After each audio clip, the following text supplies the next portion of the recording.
the excitement, Craig, you had when Jim Ratcliffe was going to come in and save Manchester United and Ineos and all this?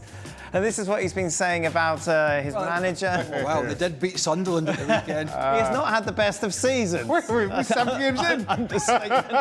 We're 7 games in. Ruben needs to demonstrate he's a great coach over 3 years. That's where I would be. The press, sometimes I don't understand. They want overnight success. They think it's a light switch. You know, you flick a switch and it's all going to be roses tomorrow. You can't run a club like Manchester United on knee-jerk reactions to some journalist who goes off on one every week. Let's welcome in, shall we, Don Hutchison. What world is he living in? Well, he's living in the one where he's emboldened by beating Sunderland. Because 3 years. 3 years. Because if they had lost to Sunderland at the weekend, which they did not, at home, he could not have made that statement. As stupid as that statement is, he could not have made that had they lost at Sunderland. He probably would have had to have sacked him. And he talks about knee-jerk reactions. Isn't it Ineos and Sir Jim Ratcliffe that made, well, we didn't call it a knee-jerk reaction, but it was a knee-jerk reaction to giving Erik Ten Hag the new contract, then sacking him. Mm-hmm. That's a bit of a knee-jerk reaction. Ten Hag never got 3 years off the back of the new contract, and rightly so. That's just, you know, these kind of statements are not needed because people can see the big picture. And the big picture is, if he doesn't get results, Ruben Amorim that is, the man making that statement will have to fire him. So why make that statement in the first place? That's the point. These statements come back to bite you in the backside. They do. Because he, like everybody else, is in a results-based environment. And if Ruben Amorim doesn't get results, these statements are worth nothing. Zero. Zilch.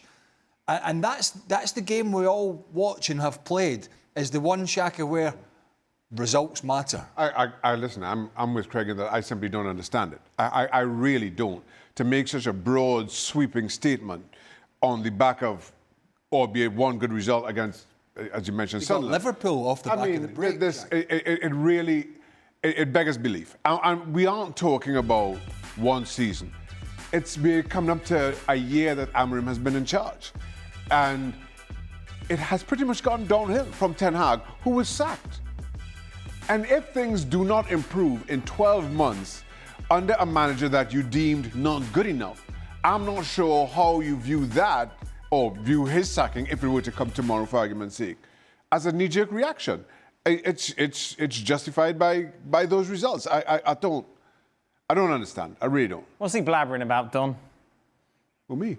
Oh, no, that's standard. That's normal. Well, who? Ratcliffe for the boys. You're just not a billionaire.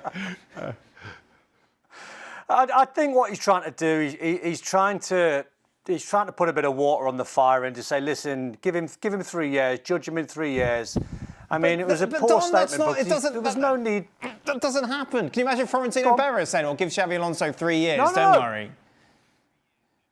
No, I don't agree with you. I'm just thinking why Jim Ratcliffe made the statement. He was just trying to put a bit of water on a fire because he was unfair in bringing Mikel Arteta into the conversation where he said, well, judge Mikel Arteta in the first couple of years when he finished a couple of eights, but it was Mikel Arteta's very first job in world football. You know, the points and the results speak for themselves. This is a guy that's won 10 games and lost 17. You know, he talks about 3 years. If they had lost against Sunderland last weekend, he would have got sacked. No question whatsoever. The game that they play next is Liverpool. The game after that is Brighton. The game after that is Forest and Spurs. So never mind give him 3 years. Give him the next 4 games, because if he goes 4 straight losses on the spin, he'll be gone. And he will always be judged on results. Absolutely. The boys are right. Look at Russell Martin at Rangers trying to turn around and say, that's about philosophy. No, it's about winning. And when your record's poor and when you're one of the worst managers in Man United's history, his own words, and you are in a relegation battle, his own words, and you've took the team worse than what Erik Ten Hag was, which is phenomenal. It strikes me at the minute I'm watching a repeat of when Erik Ten Hag was in charge at Man United. He'll win a game, everything goes a little bit quiet, he'll lose 2 games, Erik Ten Hag, he's back under pressure. It's exactly the same as Amorim now. I'm just waiting on the statement from Marinakis saying Big Ange's got 3 years. I mean, Wow. he's lucky if he's got 3 hours. Yes. But, I mean, that is true. I mean, Don just picked up on it as well there. Let's look at this rationally. Had they been thumped, and it was possible, had they been thumped by 2 or 3 goals by the newly promoted team in Sunderland at Old Trafford at the weekend, he'd have been putting a statement out about the dismissal of Ruben Amorim. I'm almost sure of it. And yet, off the back of 1 win, against a team who've started the season well, coming up from the Championship, which they have, but they haven't really played anybody of any note, but they've started well, he feels the need to come out and make a ridiculous statement about a manager who's clearly struggled. He's struggled in all departments. He's struggled to show any life, any desire, any energy on the touchline. He's struggled to put a team on the park that can get results. He's struggled to deal with press conferences properly when he's asked about his systems and all the things that go with it. He's struggled with players who were seen as bad apples. You know, they just sort of sidelined them. He said some ridiculous stuff, like I'd play the bus driver before Marcus Rashford. These things are just ridiculous. So to come out and say 3 years, just don't. I've had enough. ESPN FC is back on your screens tomorrow. Be sure to check it out. 3 years, we'd do well. We'll take that, wouldn't we? Yeah, well. Don't judge us today. Judge us over 3 years. You just wait. Don't judge the show. It's a work in progress. Exactly. We've talked so much about Liverpool over the last few days, of course, rightly so, given the way they've fallen off a cliff, really, over the last couple of weeks and their stuttering start to their title defence. But let's give some love to Arsenal, shall we, who sit top of the table. They are now favourites to win the Premier League, Don. It just seems to be falling into place for them. Yeah, I was on comms for the West Ham game last time out. What difference does that make, Don? No, they just looked immaculate. Comms. Because they looked immaculate. They looked like Liverpool last season. They had total control in minute 1. You watch them after 5 minutes and you go, it's inevitable. It's only a matter of time before they score. Once they get the second one, it's how many. The bench, he's now got a bench to die for. The 3 midfield players that started the game, he took the 3 off. He then took Calafiori off and put Lewis Skelly on. I mean, the game that they played against West Ham, and it was just perfect. Everyone called Liverpool boring last season or winning games 2, 3 and 4. It's exactly what Arsenal are doing now. They've got total control of nearly every game they played in. And I thought they were phenomenal. I mean, I bet you can't wait to go back into hospital just so you don't have to listen to Don say, I was on comms for that one. I'm going to pipe that into your hospital room. Just Don said, I was on comms for that game. I was doing that game. I did that game in Saudi Arabia. I did that game. I was doing Goals Rush at the weekend. OK, so if we look at where there may be a problem going forward. Odegaard's out for a few weeks. Odegaard's injured again. Eze has come into that position. But, he looked OK at Newcastle. Was unlucky not to get on the score sheet. Don talked about the back four. Back four's rock solid. They've got players to come in. They've got good players in the middle of the park. One of the issues they have had has been in the midfield getting the balance right when they've played the 3 midfielders, Zubimendi, Rice and Mikel Merino. So, obviously, he came in for a bit of criticism on that one, and he played Eze at Newcastle. I think Odegaard, when fit, will be back in the team. The one thing that's sort of still sticking out a little bit is their change of style with having a false number 9 or a Kai Havertz up front to having really a traditional number 9, big physical guy who puts himself around in Gyökeres. Less drop points against teams lower down in the table. I'm still not convinced that he can do it against better opponents, against the Cities and the Liverpools and talking Champions Leagues.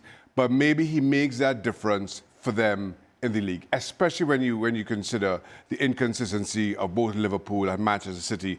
That's putting it as nicely as I can. So as of right now, I'm with the bookies and seeing Arsenal as favourites to go on and win the title. I don't see them as doing that at the Champions League level, simply because as they go deeper against better opponents, that's when Gyökeres is found out. Even the City game. Think about the first game, Man United away. It was a bun fight with Matthijs de Ligt. He got nothing. It was his first game. Every ball coming up to him was at his throat. And de Ligt was right in behind him. He got no space. Think about the City game. Normally, Man City, even away from home, they're open, they're attacking, there's space in behind. you can get your wide players behind the full-backs, you get crosses into the box. No. City got their early goal and they basically parked the bus. And so when that scenario happens, Arsenal have to find a way to get better quality into the box when teams are defending deep. Because Gyökeres getting the ball like he did in the Newcastle game, into his feet with 4, 5, 6 defenders around him, you know, midfielders and defenders, that's not his game. His game's, you know, spinning in behind, getting in the box for crosses, and it's something that Arsenal haven't really been doing for the last couple of years because they've had players that have been, you know, pulling it a little bit deeper. They've been about the passing, they've been about Shaka, they've been less about crosses into the box, although they've had some success with Moreno, making deep runs from midfield. But now they have an out-and-out front man. And they have to figure out, in games that are tight and when teams are defending deep, how they get the best out of Gyökeres. What can his service is the best service to get the most goals and the best performance out of our number 9 to do the job that he's been brought in for, which is to get them over the line. That's the thing I'm going to be looking for when I'm watching Arsenal. Don, you've been on the commentary for a number of Arsenal games this season. What did you make of their comments?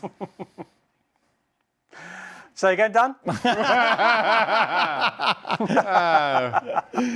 I thought there was green shoots when I watched the Olympiacos game and I watched Martin Ødegaard slide Gyökeres down the side about 4 or 5 times, and he got quoted as being phenomenal in that game, Ødegaard, and he was, because I think they're starting to learn how to play with Gyökeres. As Craig touched on there, the problem for Arsenal with Gyökeres is the majority of teams that play against Arsenal are going to play deep. They're going to play in a low block. So there's not going to be too much room for him to run in behind. Everything's going to then become a little bit shorter for him. So you might be judging a player that's numbers are going to be down this season. But listen, if he scores 10 goals and Arsenal win the league or win the Champions League, he's a success. I wouldn't look at Gyökeres this season and judge him on his numbers. I would judge him on how successful Arsenal are. If they win major trophies and his numbers are down slightly, who cares?